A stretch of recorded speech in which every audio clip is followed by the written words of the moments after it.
Okay, I wanted to say a few words about novenas, and then I wanted to read something to you on novenas from this very old prayer book, over 100 years old, that I have. Um, so we all know what novenas are, right? They're 9 days of prayers. They can be different. You can have a different prayer for each day of the 9 days, or it can be the same prayer every day. I have done many novenas. I mean, one of my favorite is to the Lady of Mount Carmel, um, and it's the same prayer every day. But there are, like I said, prayers for different days, and I've done them on this channel. If you search the channel, you'll find novenas here, and there's more I have to do. I just haven't had a chance. I could easily make 500 videos. I already have a lot on here, but so novenas can be said for pretty much anything. Okay, you have your intention, and you're asking God to grant this, right, through the intercession of a saint, Jesus Himself, Our Lady, Saint Joseph, whatever, whoever you would ask for help. Let me just read to you what this prayer book says, which I really like what it says, and I think you'll benefit from it. So it says, on novenas, by a novena is meant a devotion of 9 days in honor of some mystery of our redemption, to obtain a particular request, or in honor of the Blessed Virgin or any of the saints, to beg their intercession in obtaining a favor from God.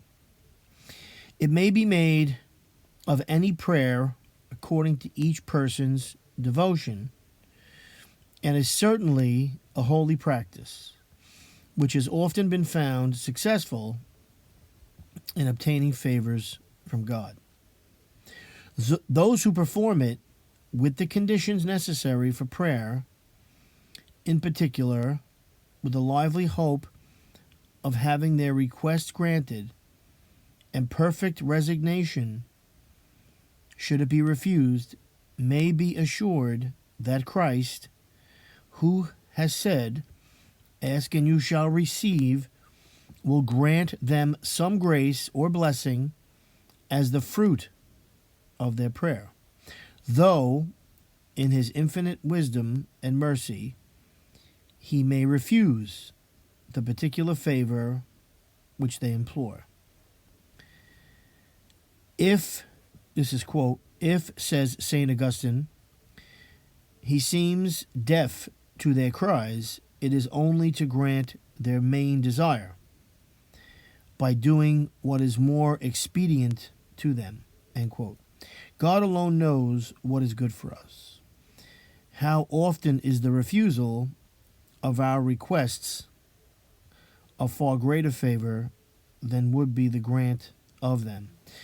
So what this author, I don't know who wrote this, of course, it's a very old prayer book.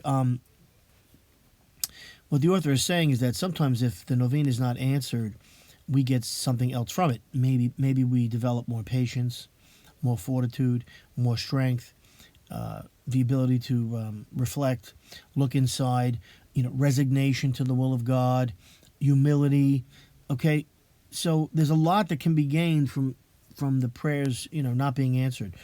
Also, maybe God feels if He answered this prayer, it would be bad for you. So, because the way we want things is different than the way He wants things. So maybe He would guide you to reshape it so that it can be answered in a different way. Okay, or the time's not right. Sometimes that happens, right? But the author is telling us this, and I think it's important to remember that sometimes the prayer's not answered temporarily, or we need to, like I've just said, change it in some way, reshape it, reform it, rethink it, because sometimes getting what we want is the worst thing, right? But then getting what we need is better, and God knows what we need.